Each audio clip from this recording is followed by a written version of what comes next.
Maaşlar. Ümumiyyətlə şirkətdə mən xoşlamıram, istəmirəm də ki, kimsə kimsə maaşını bilsin. Çünki bu problemlər yaranır. Amma siz indi özünüz öyrənirsiniz, soruşursunuz, eləyirsiniz və nəticədə bu problemlər yenə də yaranır. Ona görə mən bu mövzunu açıq müzakirə edəcəm sizdən, şəffaf şəkildə hamınız biləsiniz. 42 nəfərdən 14 nəfəri maaşından narazıdır və yaxud daha yüksək maaş gözləntisi var. Şirkətin 30% eləyir. Bu kifayət qədər böyük rəqəmdir. Bu 14 nəfərdən 11-inin heç bir ili hələ tamam olmayıb. Bu vacib məqamdır. Nəyə görə? Normal şirkətlərin heç birində birinci il ərzində maaş artımı olmur. Və bir il hələ siz işləməmisiniz, siz hələ şirkətə heç nə verməmisiniz. Bütün günü maaşdan danışırsınız. Biz heç bilmirik ki, gələn ilə sağ çıxacaq yoxsa yox. Sizcə mən niyə səhər 9-da gəlirəm? Mən ömrüm boyu 32 yaşım var. Günorta 12-də 1-də duran adamım. Mənə səhər durmaq çox çətindir. Mən niyə dururam? Çünki şirkəti böyütmək lazımdır. Şirkəti uğura çatdırmaq lazımdır. Çox işləmək lazımdır. Sizin indiki komfort zonanı təmin edib sizdən qabaqki komanda. Onlara bir çox sağ ol deyin. Onlar vuruşublar, döyüşüblər. İnvestisiyanın 90%-ni onlar qaldırıb.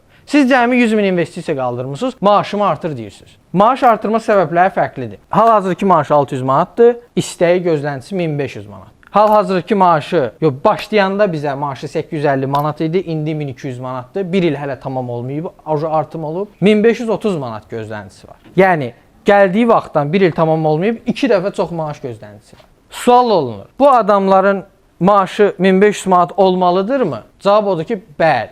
Bəlkə ondan da artıq olmalıdır. Sual olunur, əgər elədirsə, niyə deyil? Çünki bu adamlar bizim yetişdirməmizdir. Çünki bu adamlar mənə lazım olmuyor, mən onlara maaş vermişəm aylarına. Çünki şirkət onlara investisiya eləyib və şirkət də o investisiyanı geri almalıdır. İnvestisiya eləmişəm də, onu mənə qaytarmalısan. Ona görə bəli, hansısa müddət sən bazar qiymətindən ucuz işləməlisən.